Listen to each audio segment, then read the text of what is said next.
friends, magandang araw sa inyong lahat. Andito tayo isa sa pinakamalaking garden center dito sa city namin mga friends. Kaya lang mahal dito siya mga friends kasi maganda din talaga yung mga bulaklak nila dito. Pero marami namang kapilian mga friends. May Walmart, may Home Depot at saka kung saan saan pa mga friends. Kaya lang mahal kasi dito. So, nagtingin-tingin lang ako ng mga ibang bulaklak mga friends na wala sa Walmart at saka yung mga mura na garden center.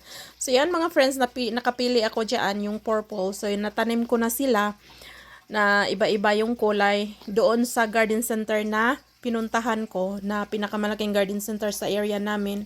So, doon ko nahanap yung mga favorite colors ko at saka yung mga unusual flowers mga friends. Pero family din ata sila ng petunia. So, yan mga friends, pwede nyo sang iano sa mga malalaking pots or sa small pots, depende sa inyo. Kaya lang mahal na talaga ngayon mga friends, lalo na ngayon dito sa Canada mga friends, yung inflation namin, so grabe. So, yan yung backyard garden ko mga friends na this year talaga mga friends, sobrang dami kong bulaklak. Instead na sobrang busy ko na sa work kasi 5 days a week yung trabaho ko, Saturday, Sunday na lang. Dito din ako parang naaaliw pa ako mga friends na magtanim kaysa noon na andito home na nasa ano lang talaga ako ba, sa bahay lang ba, naka home base lang talaga ako dahil may mga bata. Instead na wala akong siguro busy din ako sa mga bata noon mga friends. So parang ngayon parang natudo ko sila ng pagtatanim talaga ngayon kasi hindi ko nababantayan yung mga bata. Talagang yung Saturdays and Sundays ko, nasa garden lang talaga ako mga friends kung hindi kami nagka-camping. So, sobrang ganda ng mga bulaklak ko this year talaga mga friends. Kaya it's worth to share talaga. At saka, magaganda din siyang pang souvenir na video kumbaga ba sa mga garden ko. And then, makompare ko siya in the next year kung anong itatanim ko. Kung ito pa rin ba. So, may iba dito mga friends, yung tinatawag nila na perennial or annual. Yung perennial is yung nagre-recycle siya. Yung annual naman is yung malanta lang siya in winter time. So, itong most of my flowers na sa ngayon na tinanim ko mga friends ay yung nag-recycle. Except yung mga pinakita ko sa inyo doon sa the garden center na mga annual lang yun sila mga friends, malanta lang yun sila in cold weather. So, some of them are perennial na siya kasi nga gusto ko na mag-recycle sila mga friends. Medyo mahal nga lang ang recycle kasi syempre bumabalik sila in every spring and summer.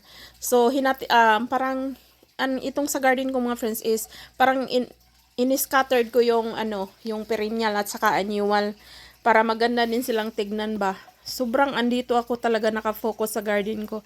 Sobrang cute ng mga bulaklak ko this year mga friends, nakakaaliw. Gusto ko lang na dito ako nag-agahan, minsan dito din ako nagtanghalian kasi naaaliw talaga ako mga friends during Saturday and Sundays na wala akong trabaho. Maglaba lang ako mga friends and then magpakain sa mga bata and then sa garden na ako nagtambay kasi sobrang ganda ng mga bulaklak ko mga friends, as you can see.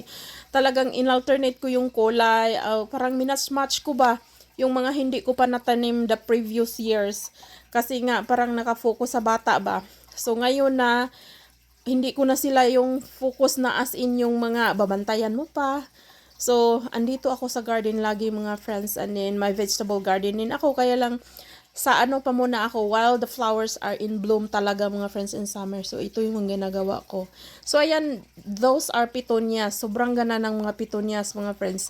Kaya lang, alagaan din yun siya. New din kasi nga, di need water talaga in summer. Yung iba nga dyan is medyo summer na summer yan dyan. Pero medyo, yun bang minsan nakaligtaan ko ng dilig. So ayan, minsan may kahit in time, in bloom pa talaga. At saka yung hangin, ayaw nila ng mahangin talaga. Kasi syempre yung yung bulaklak nila are very fragile. Manipis ba? Pero ang ganda talaga nila mga friends, nakakaaliw. At saka ang daming ibon sa ko mga friends kasi nagsasak sila ng mga nectar at saka bees and butterfly. Yun ang nakaganda if you have a flower garden mga friends kasi doon mag-a-attract ng mga ibon. At saka anyway, yung ibon ko in my backyards are pinapakain ko. So ayan mga friends, may orange, may yellow.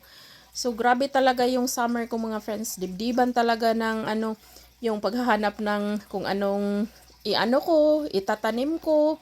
Kasi nga this year sobrang ganda yung mga bulaklak talaga. Kaya lang mahal talaga sa ngayon mga friends. Kasi inflation kami. Kahit din sa Pilipinas, medyo mahal na rin tayo mga friends. Ano?